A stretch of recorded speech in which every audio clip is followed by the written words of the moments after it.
So let's give it up one more time for Ashley. Deep breath. Whenever you're ready, we'll begin. Let me tell you a disturbing tale. Once upon a time, a girl stepped on a scale. Now, I couldn't tell you the first time she felt unbeautiful or the first day she chose to not eat.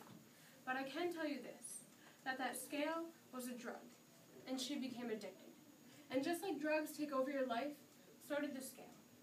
She would look at herself in the mirror from head to toe and wonder, why couldn't God just create me beautiful? I guess I'll never know. She would look at herself and think, if only my stomach were flat, maybe then I wouldn't feel so fat.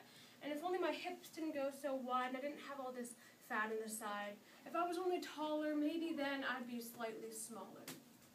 And whenever she would go out into public, she would dress herself in layers so no one could see this thing she called fat.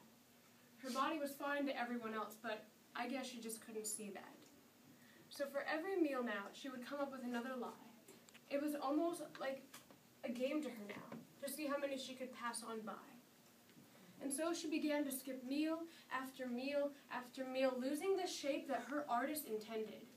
Sometimes she just wanted someone to notice, but how could they, when all she did was pretended? And seeing how the drive for perfection began to make her mad, she became utterly obsessed, but to her, it wasn't that bad. Her figure became fragile and her bones became brittle, but she couldn't see that at all, no, not even a little. It got down to it where she kept drowning herself in all of her doubt, and it just came to the point where she said, that's it, I'm done, I'm finished. I tried so hard, but every part of me has just